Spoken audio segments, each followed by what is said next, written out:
வாரிசு அமீர் சார் நடிக்க வச்சது எப்படி? சார் நடிக்க வச்சது எப்படின்னா, இல்லை அந்த கேரக்டர் நான் முடிவு பண்ணும்போது இது அமீர் சார் தான் பண்ணணும் அப்படின்னு முடிவு பண்ணிட்டேன். அதுக்கு ஒரு காரணம் படம் பார்த்தவங்களுக்கு புரிஞ்சுக்க நினைக்கிறேன். நான் மைண்டில் வச்சிருந்த ஒரு கேரக்டர் அதோட முகமாக வலுவாக அமீர் சார் தெரிஞ்சது, அதுதான் முக்கிய காரணம். அமீர் சாருக்காக ரொம்ப வெயிட் பண்ணோம் நாங்கள் இந்த படத்தில். அவர் மட்டும் ரொம்ப லேட்டாக தாமதமாக வந்தார். வருவாங்க வரமாட்டாருன்னு கூட சில டவுட்லாம் இருந்துச்சு எனக்கு. ஆனாலும் அவருக்காக வெயிட் பண்ணி மொத்த ஷூட்லேயுமே கிரீன் மேட்லாம் வச்சு ஷூட் பண்ணி அவர் ஆட் பண்ணி தான் அவ்வளோ கொண்டு வந்தோம். இப்போ ஃபைனலி தான் அவர் வந்து ஆட் ஆனார். எனக்கு என்ன அப்படின்னா அதான் சொல்லுவேன், எப்பவும் சொல்லுவேன், அவர்கிட்ட அவரோட உடல் மொழியில் பாடி லாங்குவேஜில் ஒரு திமிர் இருக்கும். அந்த திமிருக்குள்ள சின்ன ஒரு நேர்மையும் இருக்கும்.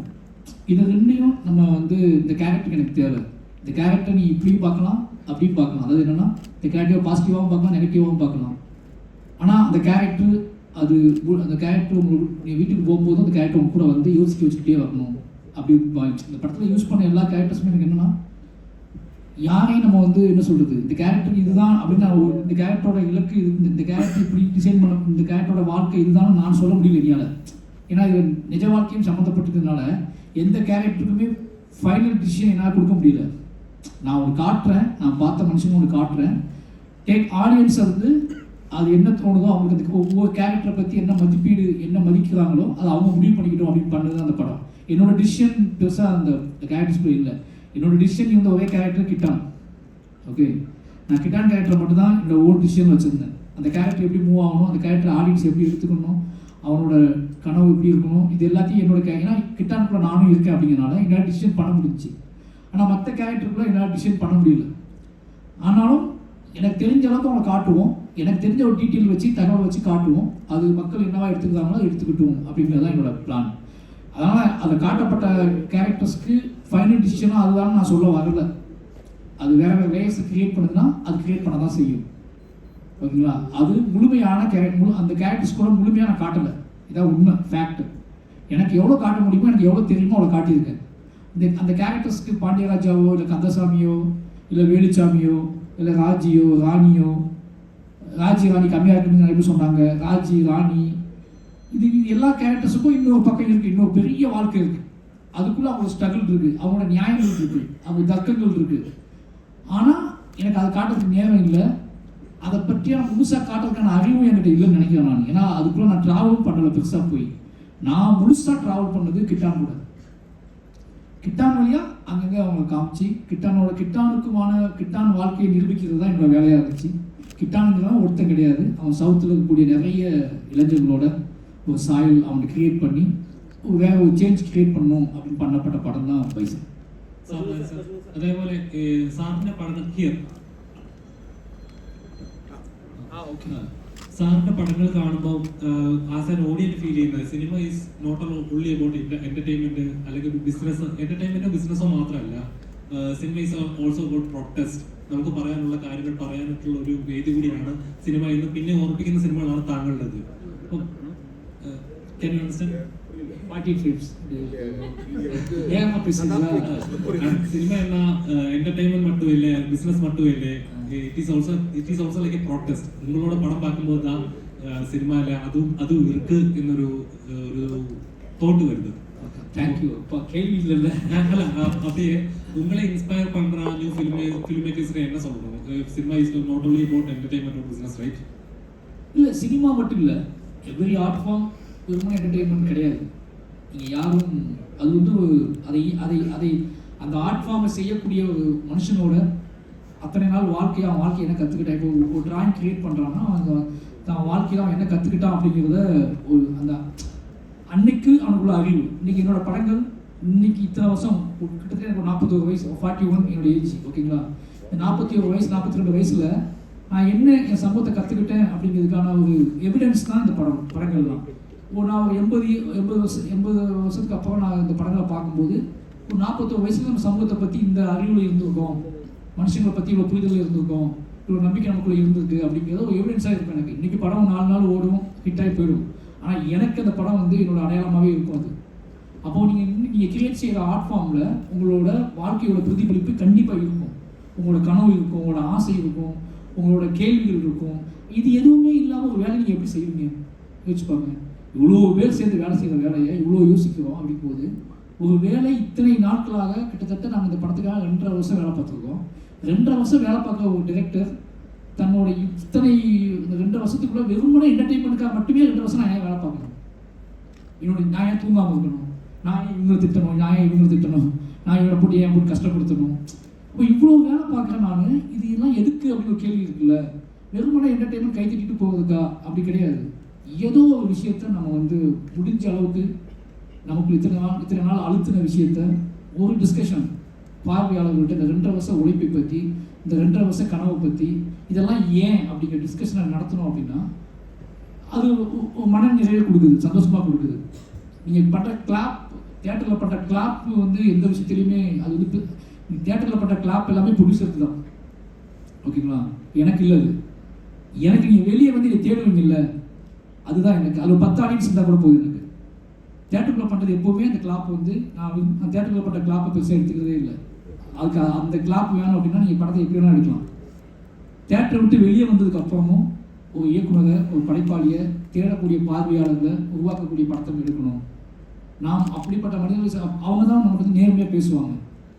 அப்படின்ற எல்லா படத்துக்குமே இனி தேடி பிடிச்சி பேசுகிற பார்வையாளர்கள் உருவாகியிருக்காங்கன்னு நான் நினைக்கிறேன். அப்போ அந்த மாதிரி படங்கள் எடுக்கும்போது என்ன ஆகுதுன்னா நமக்கு ஒரு பெரிய மனநிறைவு கிடைக்குது. இன்னொரு விஷயம், முக்கியமான விஷயம் என்னென்னா, நான் இல்லாமல் இருக்கும்போது கூட நான் இல்லாமல் போகும் காலம் வரும். நான் அந்த சமூகத்திலே இல்லாமலே போவேன். நான் இல்லாமல் போகும்போது என்னோடய படைப்புகள் என்னை பற்றியான ஒரு என்ன சொல்கிறது, நான் வாழ்ந்ததுக்கான தடயங்களா, நான் இதை செஞ்சுட்டு போன தடயங்களா ஏதோ ஒன்று இருக்கும். அதை விட பெரிய விஷயம் என்ன வேணும்? அப்போ ஆர்ட் ஃபார்ம் மட்டும் தான் சாத்தியம், வேறு எதுவுமே சாத்தியம் கிடையாது. அப்போ வெறுமனே என்டர்டெயின்மெண்ட்டுங்கிறது நம்மகிட்ட திருப்பி அந்த நரேட்டிவ் செட் பண்ண ட்ரை பண்ணுறது இருக்குல்ல, அது ரொம்ப கஷ்டமாக தான் இருக்குது. என்டர்டெயின்மெண்ட் அப்படிங்கிறதே வந்து நீங்கள் எந்த ஷோ பார்த்தாலுமே அதுக்குள்ளே ஒரு விஷயம் வச்சுருப்பாங்க. நீங்கள் தேன் தடவி கொடுக்குற மாதிரி தான், ஒரு மருந்தை தேன் தடவி கொடுக்குற மாதிரி தான். அந்த தேனோட அளவு தான் முக்கியம். நானும் என்டர்டெயின்மெண்ட் பண்ணுறதுக்காக கமர்ஷியல் ஃபேக்ட் கிரியேட் பண்ணுறோம், அதுக்கு தான் ஆர்டிஸ்ட் சூஸ் பண்ணுறோம், அதுக்கு தான் மியூசிக் கிரியேட் பண்ணுறோம். ஏன்னா மியூசிக்லாம் பண்ணுறதே என்டர்டெயின்மெண்ட் தான். அந்த சவுண்டு, கூஸ் பம்ப்ஸு, இது எல்லாமே என்டர்டெயின்மெண்ட் தான். பட் அதோட அளவு மீட்டர்னு ஒன்று இருக்குது.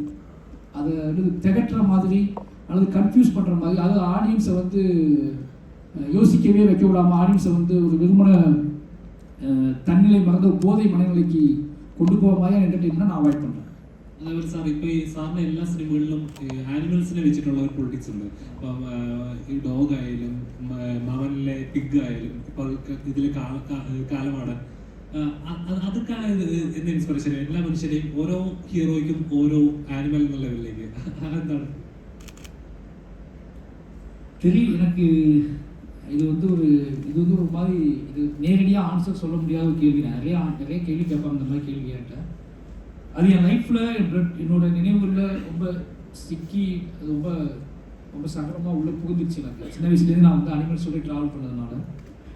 அப்போது எனக்கு வந்து நான் ஒரு கதை எழுதும்போது நான் வந்து தைரியமாக உள்ளே போகிறதுக்கு எனக்கு மெட்டஃபர்ஸ் தேவை. எனக்கு மெட்டஃபர்ஸ் கிடைக்காத ஒரு திரைக்கதையை என்னால் எழுத முடியாது. ஏன்னு கேட்டிங்கன்னா, நான் இந்த சமூகத்தில் இருக்கக்கூடிய நேரடியான ஒரு சாட்சியமாக நான் இருக்கேன், நேரடியான எவிடன்ஸாக நான் இருக்கேன். என்னோட படங்கள் ஒரு நேரடியான எவிடன்ஸாக மாறுது. அப்போ நான் என்னைய வந்து நேரடியான விரோதியாகவோ நேரடியான சாட்சியாகவோ பார்க்குறத நான் விரும்பலை. ஏன்னா என்னோட நடவடிக்கையை வச்சு மட்டும் என் படைப்பை பார்த்துக்கக்கூடாது. என்னோட நடவடிக்கைகளையும் மறந்து என் படைப்பை பார்க்கணும் அப்படின்னா எனக்குள்ள ஒரு ஸ்ட்ராங்கான மெட்டஃபர்ஸ் வேணும். அந்த மெட்டஃபர்ஸ் இல்லை அப்படின்னா என்னால் ட்ராவல் பண்ண முடியாது. என்னால் வந்து ஒரு பெரும் நம்பிக்கையோட திரைக்கதை எழுதி முடிக்க முடியாது. அந்த மெட்டஃபர்ஸ் கிடைக்கிற வரைக்கும் நான் வெயிட் பண்ணுவேன். கதை எப்போவோ ரெடி ஆகிடும், திரைக்கதையும் கிட்டத்தட்ட மைண்டுக்குள்ளே ரெடி ஆகிடும். ஆனால் நான் அந்த திரைக்கதையோட லாஸ்ட் பேஜ் போகிற வரைக்கும் எனக்கு ஏதாவது என் கூட ட்ராவல் பண்ணி என் கூடயே சப்போர்ட் பண்ணி வரதுக்கு ஒரு உயிர் தேவை. என்னை நம்பி என் கூட ட்ராவல் பண்ணுறதுக்கு உயிர் தேவை. அப்படியே உயிராக தான் அந்த என்னோட படங்களுக்குள்ள இருக்க அனிமல்ஸ் வந்து நான் அதுங்க கூடயே ட்ராவல் பண்ணி அப்போ அதுங்கக்கிட்ட அந்த அனிமல்ஸ் கிட்ட அந்த மெட்டபர்ஸ் கிடச்சதுக்கப்போ அந்த உருவத்தோட இப்போ வந்து ஒன்றுமே இல்லை. காலமாடம் கிடச்ச உடனே நான் வந்து அந்த ஆடு ஒன்றே போதுமானதாக இருந்துச்சு. அந்த ஆட்டோட கொம்பு கட்டவே போதுமானதாக இருந்துச்சு. அந்த ஆட்டின் மீது தெளிக்கப்பட்ட ரத்தம் போதுமானதாக இருந்துச்சு. அது இன்னொரு விஷயத்துக்கு என்னை கூட்டிகிட்டு போகுது. அந்த ஒரு சீன் தான் எனக்கு வந்து அது வந்து ஆட்டோட விஷுவல்ஸ் என்னை யோசிக்க வைக்குது. அந்த விஷுவல்ஸ்லேயும் நான் ட்ராவல் பண்ண ஆரம்பிக்கிறேன். ஏன்னா நம்ம மனிதர்கள்ட்ட பேசுவோம். மனிதர்கள்ட்ட நான் ஒரு மனுஷன், நீங்கள் ஒரு மனுஷன். நம்ம 2 பேரும் நம்மளோட போதாமைகளை பற்றி, நம்மளோட புரிதல்களற்ற முகங்களை பற்றி நம்ம பேசுவோம். அப்போ நான் உங்களை நேரில் குற்றச்சாட்ட முடியாது. நம்ம 2 பேரும் வாழ்கிற வாழ்க்கை சரியான வாழ்க்கையாக நம்ம பேசிக்கிட்டு இருக்கோம். அப்போ நம்ம 2 பேரும் வாழ்கிற வாழ்க்கை சரியான வாழ்க்கையானா நான் உங்களை குற்றச்சாட்டி பேசினா நீங்கள் ஒத்துக்க மாட்டீங்க. என்னையை குற்றச்சாட்டி பேசினா நீங்கள் ஏற்றுக்கவே மாட்டீங்க. என்னடா லூஸ் அப்படின்ட்டு போயிடுவீங்க. அப்போ நான் உங்களையும் குற்றச்சாட்ட முடியாது, என்னையும் குற்றச்சாட்ட முடியாது. ஆனால் நம்ம 2த்துக்குள்ள ஒரு அன்பு நடந்தாகணும், ஒரு காதல் நடந்தாகணும், ஒரு உரையாடல் நடந்தாகணும். அப்புறம் என்ன பண்ணுறது அப்படின்னா, இன்னொரு உயிரை நான் காட்ட வேண்டியிருக்கு. இன்னொரு உயிரை காட்டி அந்த உயிருக்கும் நமக்குமான உயிர் பற்றியான ஒரு புரிதலை, உயிர்கள் வாழ்வதை பற்றியான ஒரு புரிதலை உருவாக்குவதற்கு ஒரு பகிர்ந்துபட்ட, ஒரு விஷுவலைஸ் பண்ணப்பட்ட இந்த உலகத்தின் உயிரோட வேல்யூஸ் காட்டி உங்கள் கூட ஒரு தீவிரமான டிஸ்கஷன் நான் பண்ண வேண்டியிருக்கு. அப்போ தான் நீங்கள் நம்ப ஆரம்பிக்கிறீங்க. நீங்கள் திரும்பி பார்த்துட்டு அந்த ஆட்டை பார்த்துட்டோ, அந்த மாட்டை பார்த்துட்டோ, இல்லை இந்த பாம்பை பார்த்துட்டோ, இல்லை நாயை பார்த்துட்டு போது நான் சொல்கிற விஷயம் நீங்கள் யோசிக்க ஆரம்பிக்கிறீங்க. அந்த நம்பிக்கை தான் அது. இதெல்லாம் தேவைப்படுது, வேறு வழி இல்லை இந்த மாதிரி கதைகளை கொண்டதுக்கு. Pashupati sir. Last question.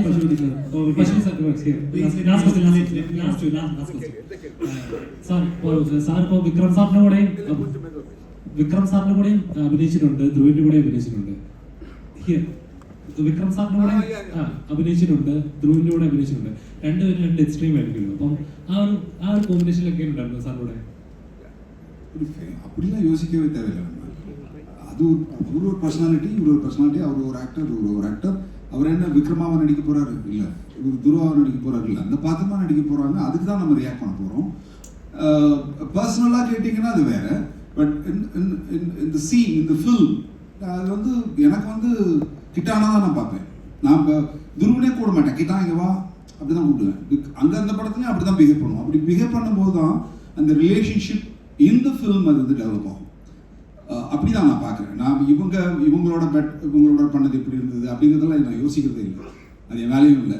அந்த மொமெண்ட்டில் அந்த கேரக்டர், அந்த ஃபிலிமில் அந்த கேரக்டர் என்ன பண்ணுது, நான் அதுக்கு எப்படி சப்போர்ட் பண்ணணும், அது என்ன எப்படி சப்போர்ட் பண்ணணும், அந்த அட்மாஸ்பியருக்குள்ளே, அந்த கதைக்குள்ளே நாங்கள் எவ்வளோ ட்ராவல் பண்ணுறோம் அப்படிங்கிறத நான் அந்த மொமெண்ட்டில் யோசிப்பேன். அதுவும் சிறப்பு, இதுவும் சிறப்பு. Hello sir. സാർ, ഇപ്പോൾ നമ്മുടെ എല്ലാ ഫിലിംസിലും പല ഇപ്പോൾ സെൻസർ ബോർഡിൻ്റെ ഇഷ്യൂസ് വന്നുകൊണ്ടിരിക്കുകയാണ്. കേരളത്തിൽ പുതിയ മിക്ക ഫിലിമിലും പുറത്തിറങ്ങുമ്പോൾ പല പേരുകൾ വെട്ടിക്കാണും, അതായത് കട്ട് ഓഫ് ചെയ്യണമെന്നും പറഞ്ഞിട്ടുള്ള കുറേ നിരവധി പ്രശ്നങ്ങളൊക്കെ വരുന്നത്. അതൊരു ട്രെൻഡായിട്ട് മാറിയും അത് ചിലപ്പോൾ ആ ഒരു സിനിമയെ പുഷ് ചെയ്യാൻ വരെ ആ ഒരു ഇത് മാറുന്നുണ്ട്. അപ്പോൾ ഈ ഒരു സിനിമ പുറത്തിറങ്ങുമ്പോൾ സെൻസർ ബോർഡിൻ്റെ ഭാഗത്തുനിന്ന്, അല്ലെങ്കിൽ ആ ഒരു സെൻസർ ബോർഡ് നമ്മുടെ ഒരു ആർട്ട് ഫോമിനെ കൺട്രോൾ ചെയ്യുന്നതായിട്ട് സാറിന് തോന്നിയിട്ടുണ്ട് ഇപ്പോഴത്തെ ഒരു കാലാവസ്ഥയിൽ, ഈ ഒരു അന്തരീക്ഷം, ഒരു രാഷ്ട്രീയ ഒരു പശ്ചാത്തലത്തിൽ? சென்சார் போர்டை பற்றி ஒரு கேட்குறீங்கன்னு தெரியுது.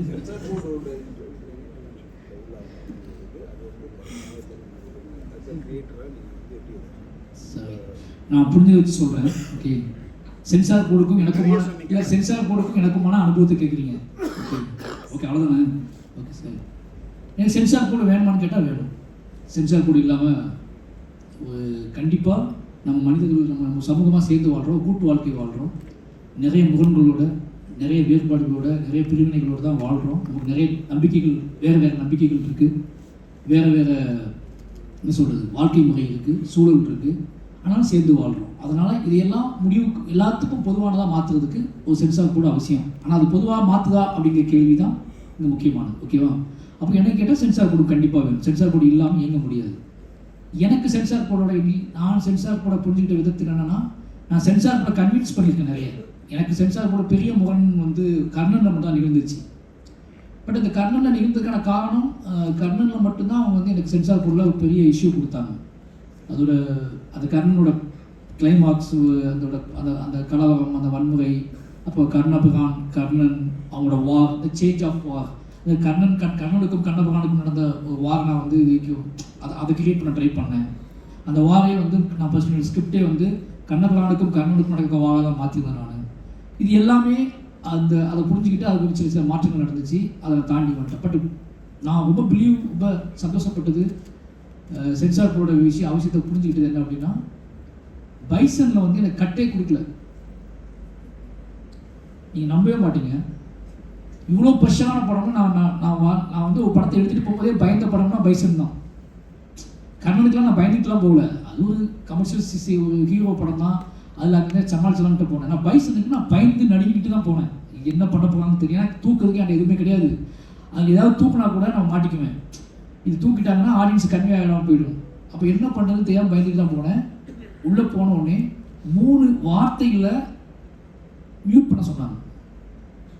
மியூட் பண்ண சொல்லிட்டு யூஏ கொடுத்துட்டாங்க எனக்கு.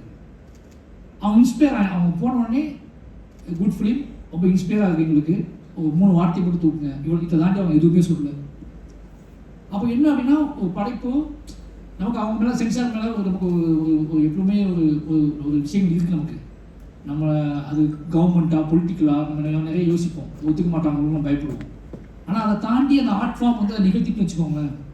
அங்கே நிறைய பேருக்கு இருந்துக்கலாம் கருத்துக்கள். அவங்க 7 பேர் இருக்காங்க மெம்பர்ஸு, அவங்க 7 பேருக்கு ஒவ்வாத கருத்துக்கள் இருந்துக்கலாம். பட் ஃபைனலி ஒரு டிசிஷன் பேசும்போது இந்த படம் தேவைதானே, இந்த படம் முக்கியம் தானே, இந்த படத்தை நீங்கள் எப்படி தூக்குவீங்க, அதை கட் பண்ணால் அது இல்லாமல் போயிடுமே, இதை கட் பண்ணால் அது இல்லாமல் போயிடுமே அப்படின்னு ஒரு டிஸ்கஷன் நடந்துருக்கும்ல. அந்த டிஸ்கஷனை நம்ம கிரியேட் பண்ணியிருக்கோம். அப்போ நமக்கு பெரிய சந்தோஷம் என்ன அப்படின்னா, நம்ம படத்தை எல்லா அதிகாரத்தோடும் கட் பண்ணக்கூடிய ஆட்கள் இருக்கும்போது, இப்போ நீங்கள்லாம் பார்வையாளர்கள், நீங்கள் என்ன சொன்னாலும் நல்லா இருக்கு நல்லா இல்லை நான் கேட்டுக்குவேன், கேட்காம போவேன். ஆனால் அங்கே அப்படி இல்லை, அந்த 6 பேரை வெட்டி துண்டுதலாக தூக்கி போட்டுருவாங்க படத்தை. அப்போ அவங்கள கன்வின்ஸ் பண்ணி அவங்கள நம்ம நினைச்ச படைப்பை அப்படியே கொண்டு வரது பெரிய சவால். அது சவால் தான். அதை ஏற்றுக்கிறது ஆர்ட் ஃபார்மோட வேல்யூ தான். அந்த ஆர்ட் ஃபார்மை அவங்களை மறக்கடிச்சு இது முழுமையாக்கி அவங்க மனசுக்குள்ளே போய், ஏன்னா அவங்களும் ஆடியன்ஸ் தானே, அவங்களும் ஹியூமன் தானே, அவங்க எவ்வளோ பெரிய அதிகாரத்தில் இருந்தால் கூட அவங்களும் ஹியூமன் தான். அப்போ அவங்கள அறியாமலே ஒரு தாக்கத்தை ஏற்படுத்தி அந்த தாக்கத்தின் அடிப்படையில் அவங்க டிசிஷன் மேக்கராக அவங்க டிசிஷன் போவாங்கல்ல, அப்போ அந்த டிசிஷன் நம்ம மாற்ற முயற்சி பண்ணுறோம்.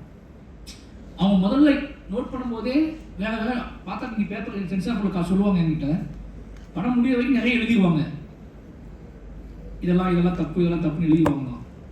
படம் ஃபைனலாக முடியும் போது ஒரு ஃபீல் வரும்ல, அந்த ஃபீலை அப்போ தான் அழிப்பாங்க. அந்த ஃபீலை கிரியேட் பண்ணது நம்மளோட வேலை. ஃபைனலி நீங்கள் சொல்லுவாங்கள்ல, முடிவு தான் ஒரு விஷுவலோட ஃபைனல் டிசிஷன் அப்படிங்கிறது. நான் அவ்வளோ நேரம் 2.5 மணி நேரம் விஷுவல் காட்டிகிட்டே வரேன், முடியுது, லைட்டை ஆஃப் பண்ணுறோம்.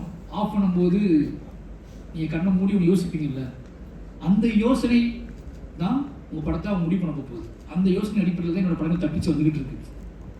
அது நான் வந்து எப்படி பார்வையாளர்களுக்கு ட்ரை பண்ணுறனோ அதே மாதிரி சென்சார் போர்ட்லேருந்தே நான் அதை ஆரம்பிச்சிடுவேன். சென்சார் போர்டை கன்வின்ஸ் பண்ணுறதுக்குன்னே மைண்ட் யோசிக்க ஆரம்பிச்சிடுது.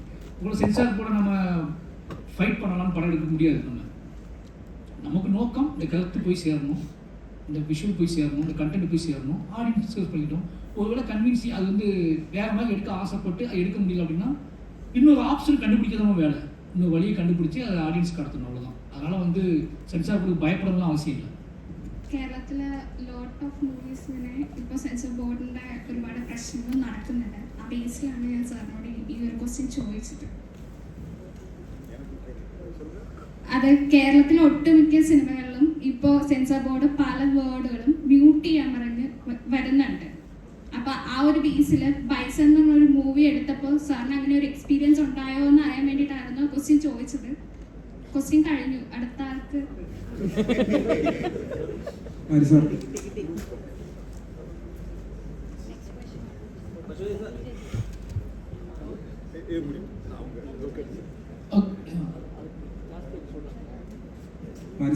இல்லை எல்லா பக்கமுமே சென்சார் போட கூட சமாளிச்ச முடியுதுங்க, ரிவ்யூஸ் தான் சமாளிக்க முடியல. நீங்கள்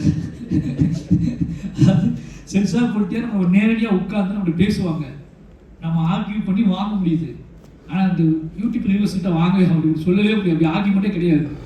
நான் ரொம்ப நாள் ஆசைப்பட்டுகிட்டே இருக்கேன், தமிழ் சினிமாவில் கேட்கலான்ட்டு இருக்கேன். யூடியூப் ரிவ்யூஸ் எல்லாத்தையுமே வந்து நேரடியான உங்கள் கேள்விகளை வாக்குவாதமாக நாங்களே வந்து நேரம் ஏன்னா நீங்கள் ஓப்பனாக அவங்களோட விஷயம்னா பேசிடுறாங்க, அதுக்கு பதில் சொல்லி உங்களுக்கு ஒரு பிளாட்ஃபார்மே கிடைக்கிறது இல்லை. அவங்க லாஜிக் கேள்வி கேட்குறாங்க, அந்த கேள்வி எல்லாத்துக்கும் பதில் இருக்குது, பதில் இல்லாமல் எந்த டேரக்டருமே இல்லாமல் இல்லை. ஆனால் அந்த ஸ்பேஸ் கிடைக்க மாட்டேங்குதுல்ல. அதனால் சென்சார் போர்டோட இதுதான் ரொம்ப சென்சார் போர்டு அப்படிங்கிறது வந்து நீங்கள் நினைக்கிற மாதிரி அது ஒரு அதிகாரம் தான். நம்ம அந்த அதிகாரத்துக்கு உட்பட்டு தான் வாழ்கிறோம். அந்த அதிகாரத்தை கன்வின்ஸ் பண்ணி நம்மளோட கருத்தை பதிக்கிறது நம்மளோட வேலை. ஏன்னா சில நேரம் அந்த அதிகாரம் நமக்கு தேவைப்படும், சில நேரம் அந்த அதிகாரம் நமக்கு தேவையில்லைன்னு தோணும். அந்த மாறுபட்ட மனநிலை இருக்க முடியாது, ஏன்னா எல்லாரும் சேர்ந்து வாழ்கிறோம். அதனால் நம்ம வேலையை கரெக்டாக செய்வோம், செஞ்சு அவங்கள வென்றெடுக்கணும். அதான் நம்ம வேலை. அவங்கள வென்றெடுத்து அவங்களுக்குள்ளேயும் மாற்றத்தை நிகழ்த்தி அவங்களே இந்த படம் வெளியே போகணும் கண்டிப்பாக அப்படின்னு நம்ப வைக்க வேண்டிய வேலை எனக்கு பார்க்க வேண்டியது. வேறு சார், இது வரைக்கும் வந்து உங்கள் படங்களை பார்த்துட்டு வெளிவரும்போது பெரிய ஒரு தாக்கத்தை ஏற்படுத்தியிருக்கு. தமிழ் இல்லை இந்த கேரளா இந்த படத்தை பார்த்துட்டு வெளியே வரும்போது எனக்கு தோணுது என்னென்னா, 2 கேரக்டர்ஸ் என் மனசில் நின்றுடுச்சு. பாண்டியராஜ் கேரக்டர், அந்த கந்தசாமி கேரக்டர். அப்போது ஒரே சமயத்தில் இந்த 2 கேரக்டர்ஸும் ஒரு ஹோப்பையும் ஒரு வருத்தத்தையும் ஏற்படுத்திடுச்சு. ஹோப் என்னென்னா, அவங்க 2 பேரும் ஒரு புரிதல் உள்ள கேரக்டர்ஸ். ஏன்னா கிட்டா கேரக்டரோட இவங்க 2 பேர் தான் கனெக்டாக இருக்காங்க. அவங்கள சுற்றி இருக்க அந்த சூழ்நிலைகளை தாண்டி ஒருத்தர் மேலே வர்றதுக்கு காஸ்ட்டோ அவங்க வாழ்க்கை முறையோ எதுவும் தேவையில்லைன்னு இவங்க 2 பேருக்கு ஒரு புரிதல் இருக்குது. அது ஒரு ஹோப்பு. வருத்தம் என்னென்னா, இவ்வளோ புரிதலுக்குள்ள இந்த 2 கேரக்டர்ஸ் இந்த பகையால் பிரிஞ்சிருக்காங்க. இவங்களே இந்த பகை பிரித்து வச்சிருக்கு.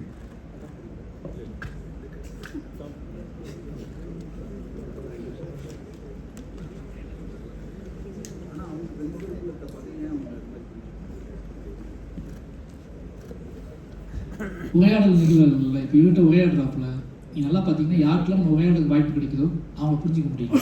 அவ்வளோ டிஸ்டன்ஸில் இருந்தால் உரையாடலே நடக்கலை அப்படின்னா அது வந்து மாற்றம் நடக்காது. நீ பார்த்தீங்கன்னா கந்தசாமி பாண்டியராஜாவும் எங்கேயுமே உரையாடி இருக்க மாட்டாங்க. அவங்க 2 பேரும் நேரடியாக உரையாடி இருக்க மாட்டாங்க. அந்த பகையை புரிஞ்சுக்கிறதுக்கும் அந்த பகையை வந்து விலகுவதற்கும் இல்லை அந்த பகையை என்ன சொல்கிறது தணிப்பதற்கு அவங்களுக்குள்ள உரையாடல் நிகழ்ந்துருக்கணும். இப்போது கிட்ட எல்லோரும் உரையாடுவாங்க, இவங்ககிட்ட உரையாடுவாங்க. உரையாடல் தான் முக்கியம் நினைக்கிறேன் நான். அதுக்கான ஸ்பேஸில் அது ஸ்டேஜை கிரியேட் பண்ணி கொடுக்குறது தான். இப்போ பாண்டியராஜ கந்தசாமிங்கிறது என்னோட மெட்டஃபர்ஸ் தான். ஓகேவா? நான் ஒரு இப்போ ஆடியன்ஸுக்கு பெரும் பகையால் பிரிஞ்சிட்டவங்களுக்கு இந்த காட்டுறதன் மூலமாக அவங்களுக்கு ஒரு மாற்றம் நடக்கும்ல. அவங்க உரையாடணும்னு ஆசைப்படுவாங்கல்ல. வாழணும் பேசிக்கலி ஃபைனலி எல்லாத்துக்கும் வாழணும்னு ஆசை இருக்குது. என்னதான் பண்ணாலும் இந்த வாழ்வின் மீது ஒரு பெரிய ஏக்கம் இருக்குது. குழந்தைகளை கொஞ்சணும், மலையில் நனையணும், நிறைய விஷயங்கள் இருக்குது எல்லாத்துக்குமே. அவன் எவ்வளோ பேர் கேங்ஸ்டராக இருந்தாலும் சரி, எவ்வளோ பேர் வன்முறையாளர்களாக இருந்தாலும் சரி, ஃபைனலி தூங்கும்போது அவங்களுக்கு ஒரு நல்ல கனவு தான் இயங்குவாங்க.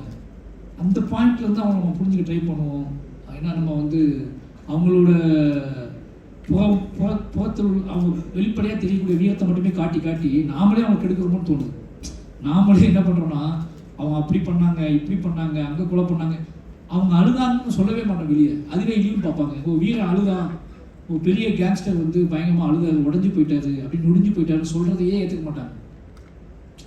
ஏன் உடஞ்சி போனார், ஏன் நொடிஞ்சு போனார், ஏன் வந்து அவர் வந்து தலை குனிஞ்சு நின்னார் அப்படின்னு சொல்கிற பாயிண்ட்லேருந்து அவர் தன்னை பற்றி யோசிக்க ஆரம்பிச்சிருவார். அந்த பாயிண்ட்லேருந்து அந்த கேரக்டரை நான் ஹேண்டில் பண்ணுறது. அவங்களுக்குள்ளே இருக்கக்கூடிய அந்த ஏக்கம்லாம் இருக்கும்ல, என்னதான் பேசினாலும் பாண்டியராஜாவுக்கும் கந்தசாமிக்கும் அவங்களுக்குள்ள வாழ்வில் பற்றி ஒரு ஏக்கம் இருக்குது. அந்த ஏக்கத்துக்கு திரும்ப தான் ஆசைப்படுறாங்க. நாம் விடுறது இல்லை அப்படிங்கிற மாதிரி நான் நினச்சிக்கிட்டேன். இங்கே சமூகம் விடுறது இல்லை அப்படின்னு நினச்சிக்கிட்டேன் நான். ஓகே. அப்புறம் இந்த ட்ரெய்லர் கடைசியில் ஒரு டைலாக் வருது இல்லை, நம்மளெல்லாம் ஒரு ஆழம் முடிக்கணும்னா நாம் அவ்வளோ பெரிய விவரத்துக்கு போகணும். அப்படி போக முடியாத ஆளுங்களுக்கு ஆளாக மதிக்கிறதுக்கு இன்னும் இங்கே சூழ்நிலை அமையலைன்னு நினைக்கிறீங்களா? போக முடியாத ஆட்கள்னு நம்ம வந்து என்ன சொல்கிறது, அதுதான் நிறைய வழிகள் இருக்குது. நம்ம இந்த வழியில் போயிட்டோம்னா நம்ம முட்டிக்கிட்டே இருக்க முடியாது. போய் வழி இல்லை அப்படின்னா நம்ம முட்டிக்கிட்டே இருக்க முடியாது. அப்போ நம்ம ஸ்மார்ட்டாக யோசிக்க வேண்டியது இருக்குது, இன்னொரு வழியை தேட வேண்டியிருக்கு. இப்போ நான் அந்த படம் எடுத்துக்கிற காரணமே, திருநெல்வேலி தூத்துக்குடியெலாம் என்ன சொல்லுவாங்கன்னா, வேறு வழி இல்லை, இந்த ஊரில் பிறந்துட்டோம், வாழ்க்கை இப்படி தான் சொல்லுவாங்க. நான் அங்கேருந்து கிளம்பி போய் ஜெயிச்சவன், மறுத்து கடைசி அங்கேருந்து கிளம்பி போய் ஜெயிச்சவங்க. அப்போது நாங்கள் என்ன சொல்ல வேண்டியிருக்குன்னா, வழி இருக்குன்னு காட்ட வேண்டியிருக்கு. அப்போ நான் இப்போ அந்த படம் எடுத்துக்கான நோக்கமே, 20 வருஷம் கழிச்சு அந்த படம் எடுத்துக்கான ஒரு நோக்கமே, நீ வேலி கிடக்குன்னு நினச்சிக்கிட்டே இருக்க, நீ மேலே டாப்பில் வந்து பார்த்தா அவ்வளோ பாதைகள் இருக்குது. நம்ம அங்கனுக்குள்ளே பார்த்து அங்கேயே நின்றுக்குவோம். பாதைகளை உருவாக்க வேண்டிய கடமை நமக்கு இருக்குது. இப்போ முன்னாடி போனவங்க அதை சொல்ல வேண்டிய கடமை. ஏன்னா நான் வந்துட்டேன் முன்னாடி, இப்போ நான் ஒரு நம்பிக்கை கொடுக்க வேண்டியிருக்கு. இப்போ நம்பிக்கை தான் பெரிய பாதைன்னு நான் நினைக்கிறேன். நீங்கள் என்னென்னா, நீங்கள் நடந்தால் தான் கிடைக்கும் உங்களுக்கு. நீங்கள் தென்படுவாங்க. உங்களுக்கு உங்களுக்கு என்கிட்ட கேட்பேன், உங்களுக்கு ராம் சார் கிடச்சிட்டாரு, அதனால் நீங்கள் மாறிட்டீங்க, எல்லாத்துக்கும் ராம் சார் கிடச்சி வான்னு கேட்டிங்கன்னா, ராம் சார் வந்து எனக்கு கிடைக்கல, நான் தேடி வந்தேன். நான் சென்னைக்கு வந்து நான் வந்து அவ்வளோ தூரம் நடந்து வந்து 6 மாதம் 7 மாதம் பட்டினியாக கிடந்து எல்லா பக்கமும் அணிஞ்சு திரிஞ்சு நான் ஒரு இடத்துல நிற்கும் போது நீங்கள் அவ்வளோ பயணப்பட்டால் தான் எதிரில் மனுஷனை தென்படுவாங்க. நீங்கள் வீட்டுக்குள்ளேயே இருந்துட்டீங்கன்னா எதிர்த்தாப்புல மனுஷனை தென்படவே மாட்டாங்க. நீங்கள் காடோ மேடோ அது வந்து முள்ளோ நீங்கள் நடக்க ஆரம்பிச்சிங்கன்னா வழியில் வரவங்க தம்பி யாருப்பான்னு கேட்பாங்க. தம்பி யாருப்பான்னு கேட்கறதுக்கான மனுஷனே நீங்கள் மீட் பண்ணணும்ல. அப்படி ராம் சார் வந்து நீ கேட்டார், யார் நீ அப்படி கேட்டார். இவ்வளோ தூரம் வந்திருக்கியே யார் நீன்னு கேட்டார். நான் மாரி செல்வராஜுன்னு சொன்னேன். மாரி செல்வராஜ்னா யாருன்னு கேட்டார். நான் என்னோட கதையில் சொன்னேன். என் கதையை சொன்ன உடனே அவருக்கு தெரிஞ்சிருச்சு, இவன் சமூகத்துக்கு அவசியமான ஆள், இவனை ரெடி பண்ணணும். நம்ம இவனை ரெடி பண்ணி பந்தயம் விட்டோம்னா இவன் ஒரு விஷயம் பண்ணுவான் அப்படின்னு ஒரு தோணுது. அப்போ நான் ராம் சார் என்னை தேடி பிடிச்சி எடுக்கல. அப்படி எடுப்பாங்கன்னு அந்த வாய்ப்பு எல்லாத்துக்கும் கிடைக்காது. அதுதான் வாய்ப்பு, அப்படி கிடைக்காது. நான் துணிஞ்சு என் வீட்டை விட்டு கிளம்பி வெளியே பயணப்பட ஆரம்பித்தேன். அந்த பயணத்தில் நிறைய மனுஷங்க வந்தாங்க. அந்த ராம் சார் வந்தார், என்னோட மனைவி திவ்யா வந்தாங்க, ரஞ்சித் அண்ணா வந்தார், இப்படி நிறைய மனுஷங்க. இவங்க வரலன்னா மாரி செல்வராஜ் இல்லை. இவங்க யாருக்கும் மாரி செல்வராஜுக்கு எந்த தொடர்பும் கிடையாது. மாரி செல்வராஜோட வாழ்க்கையோடையோ மாரி செல்வராஜோட அரசியலோடையோ எந்த தொடர்பும் உங்களுக்கு கிடையாது. அப்போ நம்ம என்ன பிரச்சனைனா, நம்ம வந்து எல்லா வாய்ப்பும் தானாக கிடைக்கும்னு நினைக்கிறோம். துணிஞ்சு நடக்க ஆரம்பிங்க. நடக்கும்போது நிறைய நம்பிக்கைகள் இருக்குது, நிறைய மனிதர்கள் இருக்காங்க. உங்களை அவங்க சந்திப்பாங்க, அவங்கள்ட்ட உரையாடுவாங்க, உங்களை புரிஞ்சிக்க முயற்சி பண்ணுவாங்க. ஏதாவது இப்படி நிகழணும், இப்படி தான் நிகழும் அப்படின்னு நான் நம்புவேன். நம்மளால் மட்டுமே ஒருத்தரால் மட்டுமே எதையும் சாத்தியப்படுத்த முடியாது. நிறைய மனிதர்கள் வேணும். ஒரு பெரிய விஷயத்தை சாத்தியப்படுத்துறதுக்கு உங்கள் கூட நிறைய மனுஷங்க வேணும். அந்த நிறைய மனுஷங்க உங்கள் வீட்டுக்குள்ளேயே இருக்க மாட்டாங்க, அவங்க நிறைய வீடுகள் இருக்காங்க. அதை நம்ம நம்பணும். அவ்வளோதான். ஓகே, அந்த டீச்சர் பிடி சார் கேரக்டர் இருக்கு இல்லை, எனக்கு அந்த கேரக்டர் ரொம்ப பிடிச்சிருந்துச்சு. அது ரியல் லைஃப்பில் இருந்த கேரக்டரா இல்லை? Real life character. Real life character. நான் இப்போ போய் சந்திச்சுட்டு ஒரு மாலைலாம் போட்டு வந்தோம். அந்த ரியல் லைஃப் கேரக்டர் இன்னும் அப்படியே இருக்குது. அப்போ தங்கராஜ்னு சொல்லி நான் சந்தன்ராஜ்னு வச்சுருப்பேன். அந்த ரியல் லைஃப் கேரக்டர் வந்து நாங்கள் 2 பேரும், நானும் மனதி கணேசனும் போய் அவர் வீட்டில் போய் பார்த்தோம். இன்னும் அதே முத்தத்தோட, அதே அன்போட, அதே என்ன சொல்கிறது, இன்றைக்கி அவர் பெரிய வெற்றியாக நினைக்கிறார் அந்த விஷயத்தை. அவங்க இவருக்கு மட்டும் இல்லை, நிறைய பேருக்கு ஊக்கமாக இருந்திருக்காரு, நிறைய பேருக்கு ஹெல்ப் பண்ணியிருக்காரு. நிஜமாவே real hero Thangaraj. Thank you sir. Thank you. Pasupathi sir. Okay sir. പടത്തിൽ സാർ അടിപൊളിയായിരുന്നു. ഇപ്പം മലയാളത്തിലൊരു ന്യൂ ജനറേഷൻ വേർഡ് இருக்கு, தூக்கி. தூக்கின்னு சொல்லுவாங்க, வந்து டோமினேட் பண்ணிட்டாங்க அப்படி. ஓகே, இந்த அப்போ எஸ்பெஷலி கிளைமேக்ஸில் அந்த பாடி ஃபீல்டில் நைட் சீன் இருக்கிற அது ரொம்ப ஹார்ட் டச்சிங்காக இருந்தது. ஸோ எப்படி இருந்த அந்த சீன் பண்ணும்போது? நம்ம இன்னொருத்தரை தூக்கணும் அப்படிலாம் நம்ம நடிக்கவே முடியாது. அந்த மொமெண்ட்டில் அந்த சீன் என்ன சொல்லுதோ அந்த சீனுக்குள்ளே இந்த மீட்டருக்குள்ளே தான் பண்ண முடியும். ஏன்னா அந்த மீட்டருக்குள்ளே தான் எல்லாமே ஒரு ரிதம்குள்ளே தான் ஒரு படமே இயங்குது. அவர் ஒரு சீன் கன்சீவ் பண்ணும்போது அதுக்கு ஒரு ரிதம் இருக்குது. இந்த கேரக்டர் பேசும், அந்த கேரக்டர் பேசும், இவங்க ரியாக்ட் பண்ணுவாங்க அப்படின்னு ஒரு ரிதம் இருக்குது. அந்த ரிதம்குள்ளே அந்த என்ன சொல்ல வருதோ அதுக்குள்ளே தான் ஒரு ஆக்டர் நடிக்க முடியும். அதை தாண்டி நடிக்கவே முடியாது. அப்படி முடிச்சாங்கன்னா அவர் எடிட் பண்ணி தூக்கி போட்டு போயிடுவார். அப்படியே நடித்தாங்கன்னா உடனே கட்டு தான். அந்த ரிதம்குள்ளே தான் நீங்கள் நடிக்க முடியும். அந்த ஸ்பேஸுக்குள்ளே you have to create a magic. அதுக்குள்ளே நான் வந்து என்னுடைய 100 கொடுக்கணும். அதுக்காக நான் வந்து ஓவர் கம் பண்ண முடியாது. இன்னொரு ஆர்டிஸ்ட்டை இன்னொரு ஆர்டிஸ்ட்டை ஓவர் பண்ண முடியாது. அதுக்கும் ஸ்பேஸ் இருக்குது. ஏன்னா everything is design but rhythm. அந்த ரிதம்குள்ளே இந்தக்குள்ளே தான் நம்ம பண்ணி ஆகணும். அதை தான் இந்த படத்தில் பண்ணியிருப்போம். அது வந்து அந்த சீனோட ஸ்ட்ரக்சர் அப்படி. அந்த சீனோட ஸ்ட்ரக்சர் ஏன்னா அந்த இடத்துல அப்பா அந்த எக்ஸ்ட்ரீம் போனால் தான் அடுத்த சீன் அது எவால்வ் ஆகும். ஸோ அது வந்து டைரக்டரோட மேஜிக். அது அவர் கொடுத்துருக்காரு. அதை வந்து 100% நம்ம கொடுக்கறதுக்கு முயற்சி பண்ணுவோம். That is what we tried. Cinematographer, one last. Yes. Cinematographer. Sir, இப்போ இந்த படத்தோட ஒரு மிக முக்கியமான சீன் அந்த பஸ் சீக்வன்ஸ் தான். அந்த பஸ் சீக்வன்ஸில் ராஜிக்கு கிட்டாவோட அப்பாவுக்கு எல்லாம் இருக்கிற அந்த ஒரு வல்னரபிலிட்டி இல்லை. இந்த ஊரில் நாம் வாழ்கிறோம், ஆனால் இவ்வளோ ரத்தத்துக்கு நடுவில் தான் நாம் வாழ்ந்துட்டு இருக்கோம். அந்த ஒரு புரிதல் இருக்குது. கிட்டாவோட அந்த ரேஜ் இருக்குது. எதுக்காக இவங்க இப்படி சண்டை போட்டுருக்க அந்த ஒரு லேர்னிங் இருக்குது. ஏன்னா அந்த முழு காட்சியுமே ஒரு பஸ்ஸில் தான். அதை நீங்கள் எப்படி கொரியோகிராஃப் பண்ணுவீங்க, எப்போ இந்த ரியாக்ஷன்ஸ் எல்லாம் எடுத்தீங்க?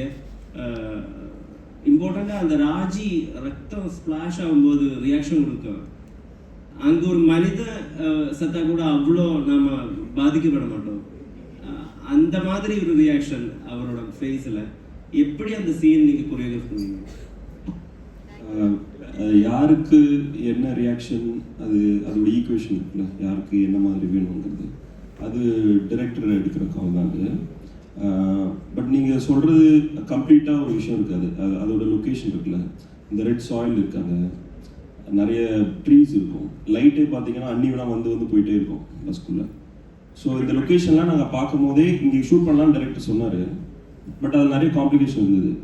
அந்த ரெட் சாயிலோட பவுன்ஸ் உள்ளே வந்து போயிட்டே இருக்கும். ஸோ எனக்கு கலெக்டிவாக யோசிக்கும் போது இவ்வளோ பிரச்சனை இருக்குது. பட் ஆனால் அதோடைய ஸ்டோரி டெல்லிங் அது ஹெல்ப் பண்ணணும்னு தோணுச்சு எனக்கு. அது ஒரு டார்க்னஸ் வந்து போகிறதோ, சன்லைட் வந்து போகிறதோ, அந்த ரெட் சாயிலோட பஸ்ஸுக்குள்ளேயே வந்து போகும்.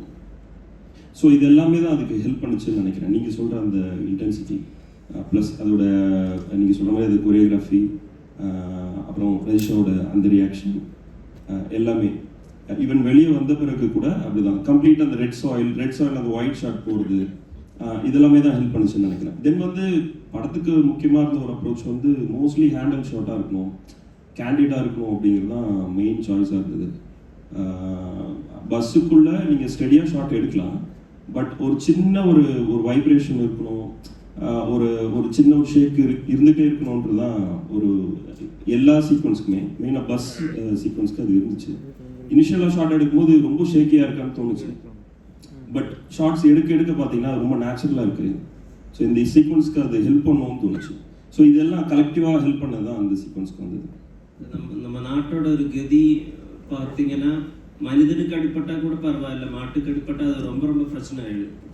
இப்போ இந்த படத்தில் வந்து மாட்டை அடிக்கிறாங்க, மாட்டை கொல்றாங்க, மாட்டோட குடலை வேற வெளியில் எடுக்கிறாங்க. ஆடோட பயம் இருந்தது அந்த சீக்வன்ஸை யோசிக்கும் போது, பிக்சரைஸ் பண்ணும்போது.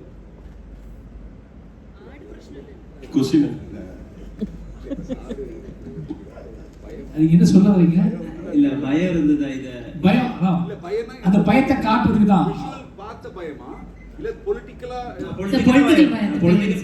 இல்ல அதான் அந்த சீனோட அந்த சீன் நீங்க கரெக்டா சொல்லணும்னா, என்னோட ஸ்கிரிப்ட்ல வந்து இந்த சீன் லாஸ்ட் இருந்துச்சு. ஃபர்ஸ்ட் பவுண்ட்ல இந்த சீன் லாஸ்ட் அந்த கலவரத்துக்குள்ள இருந்துச்சு. இந்த சீன் வந்து கிட்டான் ஊர் கிளம்பும் போது இந்த சீன் இருக்கும். அதுக்கப்புறம் அப்படியே நெகட்டிவ் போயிட்டு நான் வந்து யோசிச்சுட்டே இருக்கும்போது அப்பாக்கிட்ட ஒரு பயம் இருந்துக்கிட்டே இருக்கு. ஏன் பையனை வந்து இவ்வளோ கண்ட்ரோல் பண்ணுறாரு, ஏன் வந்து எப்போ கேட்பாங்கல்ல, என்ன அப்பா அது வந்து மீசெல்லாம் பெருசாக வச்சுருக்காரு, ஆனால் பையனை மட்டும் வெளியே அனுப்ப மாட்டேன்றாரு, இது பண்ண மாட்டேன்னு கேட்பாங்க. அப்போ அதுக்கு இந்த ஊரை பற்றியான அப்பாவோட நினைப்புக்கு, அப்பாவோட பயத்துக்கு, அப்பாவோட தவிப்புக்கு, அப்பாவோட கேள்விகளுக்கு சீன் பண்ணி ஆகும் நான். அப்போ அந்த சீன் அங்கேருந்து எட்டு வரேன். இந்த சீன் ஏன் இங்கே இருக்குது, அது வந்து இந்த கலாபத்துக்குள்ள நடந்த சீன் அது, ஓகேங்களா? அப்போ நான் என்ன பண்ணுறேன்னா, அந்த சீன் அங்கேருந்து இங்கே எட்டு வந்து இந்த ஊரோட உச்சமாக வச்சிருந்த சீனை இந்த ஊரோட தொடக்கமாக கொண்டு வந்துட்டேன். அப்படி தான் சீன் மாறிச்சு. அதுக்கு முன்னாடி நான் நினச்சேன் இதுதான் உச்சம் நினச்சிருந்தேன். நான் இந்த இந்த ராஜி மேலே படுற ரத்தம் வந்து கிட்டான் மேலே பட்டு தான் கிட்டாங்க போவான். ஃபஸ்ட்டு சீன் எப்படி இருந்துச்சுன்னா, இந்த ராஜி ரியாக்ட் பண்ணுற இடத்துல வந்து கிட்டான் மேலே தான் அந்த பிளட்லாம் போடும். அந்த பிளட்டோட தான் ஜப்பானுக்கு போனான் அப்படிங்கிறத அந்த சீனோட கன்சீவ் பண்ணியிருந்தேன் நான் பவுண்டரி ஸ்கிரிப்டில். 2 ஆப்ஷன் எனக்கு இருந்துச்சு, இதை உச்சமாக்குறதா இது தொடக்கமாக்குறதான்னு சொல்லி. அப்போ உச்சமாக வந்து பாண்டியராஜா கந்தசாமி அவங்களோட மரணங்கள் இருக்குது, அவங்களோட அந்த யுத்தம் இருக்குது, அது ஓகே. அப்போ நம்ம வந்து அடுத்து முடிவு பண்ண வேண்டியது வந்து இதை தொடக்கமாக்கி இதை முடிச்சிடலாம் அப்படின்னு சொல்லிட்டு தான் வந்து இதை தொடக்கமாக்கி முடிச்சிடலாம்னு சொல்லிட்டு தான் அந்த சீனுக்கு கொண்டு வந்தோம். அப்போ மெயின் காரணம், இந்த சீனுக்கான மெயின் காரணமே இந்த ஊரை பற்றியான புரிதலை கிட்டானுக்கு பூத்துவமோ இல்லையோ என் பார்வையாளர்களுக்கு முதல்ல கடத்திடணும். ஏன் இந்த ஊரை பற்றியான அப்பாவோட பதத்தை இருந்துக்கிட்டே இருக்குது அப்படி கடத்திடணும். இப்போ நீங்கள் சொல்கிற பயம் சொல்கிறது, அந்த பயத்துக்கு அப்புறம் இந்த படத்தை பார்க்கும்போது படத்தோட பார்வையே மாறி இருக்கும். அது வரைக்கும் நார்மலான வாழ்க்கையாக இருந்துக்கும். அந்த பயத்துக்கு அப்புறம் அந்த ரத்தத்தை பார்த்ததுக்கப்புறம் அங்கே தென்படுற மனிதர்கள் மீதான சந்தேகங்கள், பயம் எல்லாமே தொடர்ந்து ஃபாலோ ஆகிட்டே இருக்கும். அதுக்காக தான் பண்ணப்படுது அந்த சீன். சார் இங்கே பரியாரம் பெருமாள் ஹிந்தியில் ரீமேக் பண்ணிட்டேன். அந்த சோல் போயிட்டே இருக்க ஃபீலியே നിങ്ങൾക്ക് അങ്ങനെ തോന്നിയോ? பார்க்கல. இல்லை நான் வந்து பைசன் டைட் ஒர்க்கில் இருந்தேன். நான் பார்ப்பேன், கண்டிப்பாக பார்ப்பேன், இன்னும் பார்க்கல. எப்படி சொல்கிறது, நமக்கு நான் ரீமேக் நான் வந்து என்கிட்ட கேட்டிருக்கேன், நிறைய பேர் ரீமேக் பண்ண சொல்லி கேட்டிருக்காங்க. நான் பண்ண மாட்டேன்னு சொல்லியிருக்கேன். நான் ஒரு படம் எடுக்கும்போது, ஒரு படத்தை நிகழ்த்தும் போது, ஒரு படம் வேலை செய்யும்போது எனக்கே திருப்பி அது வந்து ஒரு பெரிய எனக்கு நடக்கிற நான் ஒரு ஷூட்டிங் ப்ராசஸ் அப்படிங்கிறது வந்து எனக்கு திருப்பி போக முடியாத ப்ராசஸ். திருப்பி போனால் நான் வேற ஒன்று தான் போகணும். அந்த ப்ராசஸாக திருப்பி என்னால் அனுபவிக்கவே முடியாது. ரீமேக் அப்படிங்கிறது வந்து நான் பண்ண மாட்டேன்னு சொன்ன காரணம் என்னன்னா, இப்போ கண்ணன் கேட்டாங்க, பெரிய ஹீரோ கேட்டாங்க கண்ணன் பண்ண சொல்லி என்கிட்ட, தெலுங்குல கேட்டாங்க, ஹிந்தியில் கேட்டாங்க, நான் பண்ண மாட்டேன்ட்டேன். அதுக்கு ஒரே ரீசன் இதுதான், என்னையால் அந்த ப்ராசஸ்க்கு திரும்பி போக முடியாது. அதுவும் வார், நான் நடத்துகிற வார் மாதிரி தான் அது வந்து நான் தப்பிச்சு படித்ததே பெரிய விஷயம். இப்போ மொத்த படம் முடியாத வரைக்கும் என் மனநிலையாக நான் தூங்காமல் கிடந்து அந்த படத்தை எடுத்து முடிச்சதே பெரிய விஷயம். திருப்பி போய் எல்லாம் பண்ண முடியாது. அதனால் ரீமேக் படம் பண்ணுறாங்கன்னு சொன்னோடனே பரியர்மல் கன்னடத்துலேயும் பண்ணாங்க, ஹிந்திலையும் பண்ணியிருக்காங்க. 2 படமே நான் பார்க்கல. அதுக்கான காரணம்னா அவங்களுக்கு ஒரு பொலிட்டிக்கல் ஐடியாலஜி இருக்கலாம், அவங்க கல்ச்சர் ஒரு விஷயம் இருக்கும், அவங்க சில விஷயங்கள் ஏற்றுக்க மாட்டாங்க, அவங்க சினிமாவை ட்ரீட் பண்ணுவாங்க. அது ஒரு சினிமா ஃப்ரீடத்தில் பிஸ்னஸில் அது ஓகே, நம்ம ப்ரொடியூசர்கிட்ட போய் கொடுக்காதீங்கன்னு சொல்ல முடியாது. ஏன்னா நம்ம சைன் பண்ணி கொடுக்கும்போதே கொடுத்தாச்சு, இது படம் முடிஞ்சிருச்சு, அதுக்கப்புறம் அவங்க ப்ராடக்ட் ஆகிடுச்சு. அது என் ப்ராடக்ட் வந்து என்னோட படம்ங்கிறது என் மக்கள் பார்வையாளர்கள் இருக்காங்க, அவங்க தான் எனக்கு. அதனால் நான் அதை தலையிட முடியாது. அந்த படம் நான் இன்னும் பார்க்கல. அப்போ இன்னொன்று, அவங்க நான் பண்ண மாதிரியே பண்ணணும்னு எந்த அவசியமே கிடையாது. ஒரு ரீமேக் வந்து ஒரு டைரக்டர் பண்ண மாதிரியே பண்ணணும்னு நம்ம சொல்லவே முடியாது. அவங்க மண்ணுக்கு ஏற்ற, அதாவது அவங்க ஊருக்கு ஏற்ற மாதிரி அந்த படத்தை மாற்றிக்கான எல்லா சுதந்திரமும் அவங்களுக்கு இருக்குது. அதை நம்ம கேள்வி கேட்க முடியாது. இன்னொரு கொஸ்டின், நீங்க கலருக்கு பத்தி சொல்லி ஒரு வார்த்தை இப்போ கொஞ்சம் விவாதமா இருக்கு. இது உங்களோட பிசினஸ் இருக்கா? It's popular actors acting in your movie. இல்லை, எல்லா கேள்விகளும் யாரிடமும் சினிமாவை பற்றி எல்லாத்துக்கும் விஷயம் நம்ம நீங்கள் சொன்னதுனால கேள்வி கேட்டீங்க. சினிமானா என்னன்னு கேட்க எல்லாத்துக்குமே தெரியும். அந்த சினிமா கொடுக்குற சுதந்திரம் எல்லா டைரக்டருக்கு இருக்குது, எல்லா ரைட்டர்ஸுக்கு எல்லாருக்குமே இருக்குது. அவங்க அதை என்ஜாய் பண்ணுறாங்க, அனுபவிக்கிறாங்க. பட் எங்களை மாதிரி ஆட்கள் இந்த கதையை சொல்லும் போது எங்களிடம் வந்து சினிமா சுதந்திரத்துக்கு மட்டும் எங்களுக்கு கொடுக்க ட்ரை பண்ணுவாங்க. நீ எப்படியா சுதந்திரத்தை அனுபவிக்கலாம்னு சொல்லி நான் மட்டுமே இயங்கலை. இதில் நான் மட்டுமே சினிமாவில் இல்லை. இந்த படத்தை ஒரு படம் எடுக்கிறது அது நான் மட்டுமே இல்லை. அதில் ஒரு ப்ரொடியூசர் இருக்காரு, பணம் போடுறாரு. பிஸ்னஸ் ட்ரிக்கானு கேட்டிங்கல்ல, பிஸ்னஸ்குள்ளே தான் சினிமா இருக்குது. அந்த பிஸ்னஸ்குள்ளே என்னோட பொலிட்டிக்கல் தான் ட்ரிக்கு. புரியுதா? இந்த சினிமா ட்ரிக் கிடையாது. அது சினிமான்னு ஒரு பிஸ்னஸ் ஃபார்முலா இருக்குது, பிஸ்னஸ் ஃபார்மெட் இருக்குது. அதுக்குள்ளே என்னோட பொலிட்டிக்கலாக நான் ட்ரிக்கை ஹேண்டில் பண்ணி, அந்த ப்ரொடியூசரை கன்வின்ஸ் பண்ணி, அந்த ஆக்டரை கன்வின்ஸ் பண்ணி, அந்த மார்க்கெட்டை கன்வின்ஸ் பண்ணி, அதுக்குள்ளே என்னோட அரசியலை நான் ட்ரிக்காக பயன்படுத்தி உள்ளே கொண்டு போய் ஆடியன்ஸ் கடத்த முயற்சி பண்ணுறேன். நான் ஃபைனலாக தான் இருக்கேன். என்னோட பொலிட்டிக்கல் அப்படிங்கிறது ஃபைனலாக தான் இருக்குது. நான் கன்வின்ஸ் பண்ணி தான் கொண்டு வரேன். அப்போ நீங்கள் கேட்டது இந்த ஆக்டர்ஸ், இந்த விஷயம், நீங்கள் பொலிட்டிக்கல் கரெக்ட்னஸ், என்னோட சினிமாவில் பொலிட்டிக்கல் கரெக்ட்னஸ் கேட்குற மாதிரியே என்கிட்ட இப்போ வந்து என்னோட ஒர்க்கிங் ப்ராசஸ்லேயே கேட்க ஆரம்பிச்சிட்டாங்க. நீ இவங்க ஏன் சூஸ் பண்ணல, அவங்க ஏன் சூஸ் பண்ணல, அவங்க ஏன் பண்ணல. இது எல்லாமே நான் மட்டுமே முடிவெடுக்கிற இடத்துல முதல்ல இல்லை. அந்த பவர் என்கிட்ட இல்லை, முதல்ல புரிஞ்சுக்கோங்க. திருப்பி நீங்கள் என்ன பண்ணுறீங்கன்னா எல்லா பவரும் என்கிட்ட இருக்க மாதிரியே பேசுகிறீங்க. அப்படி பவர் இருந்தால் நான் வேற ஒன்று பண்ணிக்கிட்டு இருப்பேன். சரிங்களா? எங்களால் எவ்வளோ முடியுமோ எங்களுக்கு கொடுக்கப்பட்ட அதிகாரத்தில் நாங்கள் அந்த என்னோட நோக்கத்தை, என்னோட பொலிட்டிக்கலை, என்னோட அரசியலை, என்னோட சமூக பார்வையை எப்படியும் கடத்த முயற்சி பண்ணுறேன்.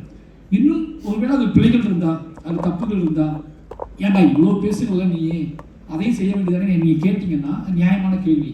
அதை நான் செய்யாமல் இருக்கேன்னா அது பிழை தான். ஆனால் அதை செய்யறதுக்கு முயற்சி பண்ணிட்டே இருப்பேன். அப்படி ஒரு இடத்துக்கு நான் போகணும். நான் மாரி செல்வராஜ் ஓன் கால் நான் வந்து எங்கிட்ட அவ்வளோ பணம் சேரணும், எங்கிட்ட அவ்வளோ மக்கள் சேரணும், நான் எடுக்கிற ஒரு படம் அது பார்க்கப்படும், நம்பிக்கையை விதைக்கணும், அதில் லாபம் நஷ்டம் இருந்துச்சுன்னா நான் தாங்கிக்குவேன் அப்படிங்கிற இடத்துக்கு நான் போகணும். இன்னொருத்தர் இருக்கிறதுனால இது சில விஷயங்கள் பண்ண முடியாது. இதுதான் மேட்ரு. இதில் வந்து திருப்பி நீ ஏன் பண்ணலன்னு கேட்டிங்கன்னா எனக்கு பெயினாக தான் இருக்குது. எனக்கு பண்ணணும்னு ஆசை, என் ஊர் மக்களை வச்சு மட்டுமே படம் பண்ணணும்னு ஆசை. இப்போ வரைக்கும் நான் வந்து ஒரு 5 பேர் தான் கூட்டிகிட்டு போவேன். என்னோட படத்தில் அதிகபட்சம் 6 ஆர்டிஸ்ட் இருப்பாங்க, 7 ஆர்டிஸ்ட் இருப்பாங்க. இல்லை சொல்லிடுறேன். நான் வாழை படத்தில் கதாநாயகி என்னோட அம்மா தான். அந்த அம்மா தான் கேரக்டர். நம்ம என்ன நினைக்கிறோம்னா கதாநாயகிங்கிறது ஹீரோக்குள்ள யார் பாடுறாங்களோ அவங்க தான் கதாநாயகி நினச்சிக்கிட்டு நான் என்ன பண்ண முடியும்? என்னோட கதாநாயகி அக்காவாக இருக்கலாம், என்னோட கதாநாயகி அம்மாவாக இருக்கலாம். நீங்கள் அதுக்கு வேல்யூவே கொடுக்க மாட்டேன்றீங்க. யார் ஹீரோவை லவ் பண்ணுறாங்களோ அவங்க தான் கதாநாயகி நினச்சிக்கிட்டு நான் என்ன பண்ண முடியும்? ஆமாம், அதே மாதிரி யார் ஹீரோயினை லவ் பண்ணுறாங்களோ அவங்க தான் ஹீரோ. உங்கள் கதைக்குள்ள நிறைய உங்களுக்கு துருவ ஹீரோவாக தெரியலாம், இன்னொருத்தருக்கு அப்பா ஹீரோவாக தெரியலாம். அதே மாதிரி இன்னொருத்தருக்கு ரதிஷா ஹீரோயினா தெரியலாம். எந்த கதாபாத்திரம் உங்களை பாதிக்குதோ, எந்த கதாபாத்திரத்தோட நீங்கள் பொருத்தி கொள்கிறீர்களோ அந்த கதாபாத்திரம் தான் அந்த கதையின் ஹீரோ.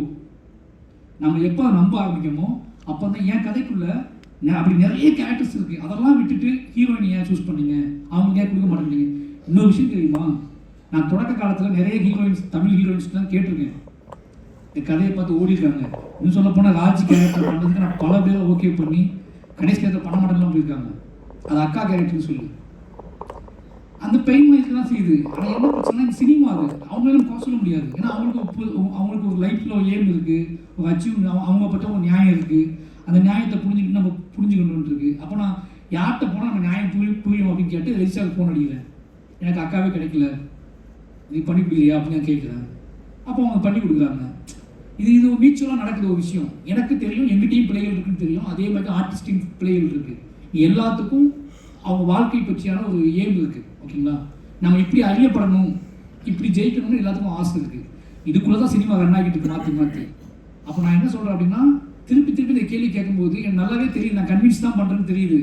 நான் என்ன சொல்கிறேன் நேரடியாக, அது தப்பு தான் எனக்கு தெரியுது, வேறு வழி இல்லை, அந்த சினிமாவுக்கு தான் நான் இருக்கேன். இன்னொரு கேள்வி, சென்சர் போர்ட் சென்சஸ் போர்டினை பற்றி நீங்கள் பேசிட்டு முன்னாடி, hall cinema, Malayalam cinema, hall going to watch high court justice on Saturday. There are some cuts in that movie which it's a biryani scene, but censor board is saying they are eating beef biryani. You cut that. How it's I'm so sorry, but we are here for Bison, not for Hal. Okay.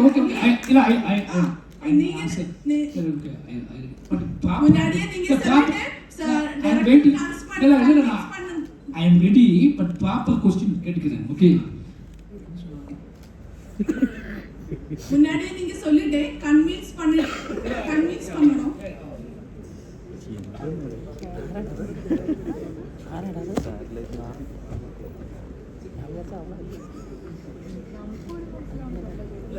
அதான் சொல்றேன்ல, அது வந்து நீங்கள் எந்த சீனாக இருக்கட்டும், எவ்வளவு சீனாக இருக்கட்டும், அது வந்து ஒரு ஒரு ஒரு அதிகாரத்தில் இருக்க அமைப்பு அதை தூக்குங்கன்னு சொல்லுது அப்படின்னு வச்சுக்கோங்களேன்.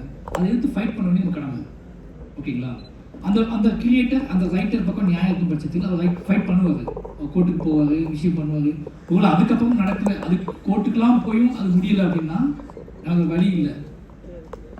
திருப்பி இந்த சமூகத்தை எப்படி புரிய வைக்கணும்னு வேலைக்கு நம்ம போகணும். நம்ம அதை வச்சு நம்ம நம்பிக்கை இருக்குது, கோர்ட்டு தான். நம்மளால இப்போ நான் இருக்கேன், என்னோட அடுத்த படத்தை வந்து சென்சார் கூடிய ஒரு சீன் தூக்க சொல்கிறாங்க, கண்டிப்பாக எனக்கு அந்த சீன் வேணும், அந்த சீன் இல்லைன்னா என் படம் கன்வே ஆகாது அப்படின்னு நான் நம்புவேன். ஆனால் அந்த சீன் எனக்கு சென்சார் கூட தூக்க சொல்கிறாங்க அப்படின்னா நான் கோர்ட்டுக்கு போவேன். ஓகேங்களா, கோர்ட்டு சுப்ரீம் கோர்ட் வரைக்கும் போவேன். நான் அங்கேயும் எனக்கு கிடைக்கலன்னு வச்சுக்கோங்க, அந்த சீனால் ஒரு பதற்றம் வரலான்னு அவங்க நினைக்காமன்னு வச்சுக்கோங்க. திருப்பி நான் என்ன பண்ணுவேன்னா, அந்த சீனை அந்த சீன் தூக்கிடுவாங்க. இப்போ நான் என்ன பண்ணுவேன்னா, இதை வேற ஒரு வழியாக நான் மாற்ற முயற்சி பண்ணுவேன். அடுத்த படத்தில் இதே கருத்தை, இதே விஷயத்த, என்னோட ஐடியாலஜியை வேற விஷுவல்ஸ் கிரியேட் பண்ண ட்ரை பண்ணுவேன். இங்கே அப்படி தான் பண்ணிக்கிட்டு வாங்க. உங்களுக்கு மட்டும் அது காம்ப்ரமைஸ் அப்படிங்கிறது வந்து நாங்கள் வந்து காணாமல் போகிறதுக்காக காம்ப்ரமைஸ் பண்ணல, தப்பிக்கிறதுக்காக காம்ப்ரமைஸ் பண்ணல. எங்களோட விஷுவலை மாற்றி ஓகே, இது எப்படி நீங்கள் வந்து மாத்திரை போட்டால் குழந்தை முழுங்க மாட்டேங்குன்னு டானிக் கண்டுபிடிச்சோமோ அந்த மாதிரி எங்ககிட்ட நிறைய அழுத்தங்கள் இருக்குது. நாங்கள் ஒவ்வொரு இதாக கண்டுபிடிக்கிறோம். மாத்திரை போட்டால் உடனே சரியாயிடும், ஆனால் மாத்திரை குழந்தை முழுங்க மாட்டேங்குது, உடனே டானிக்கு ரெடி பண்ணுறோம். டானிக்கு முடிய மாட்டேங்குது அப்படின்னா வேற ஒரு ஸ்ப்ரே ரெடி பண்ணுறோம். அந்த மாதிரி ஏதாவது ஒரு வழியில் அதை கடத்துக்கு நான் முயற்சி பண்ணிட்டே இருப்போம். ஆனால் உச்சபட்சமாக நம்புவோம். அது என்னன்னா, எங்கள் மாதிரி கிரியேட்டர்ஸ் உச்சபட்சமாக இந்த நாட்டில் இருக்க நீதியை நம்புகிறோம், அதை நீதியை நோக்கி நகர்றோம், அதுக்காக எல்லா வேலையும் செய்கிறோம். ஆனால் அது கிடைக்காத பட்சத்தில் நாங்கள் திருப்பி அதை வேற வழியில் மக்கள்கிட்ட கொண்டு போய் சேர்க்கறதுக்கான முயற்சியை பண்ணுவோம். அதை அந்த இயக்குனரும் அந்த கிரியேட்டரும் பண்ணுவாங்கன்னு நான் நம்புவேன். நான் அதை பண்ணுவேன். அவ்வளோதான். Thank you. Thank you. Thank you so much.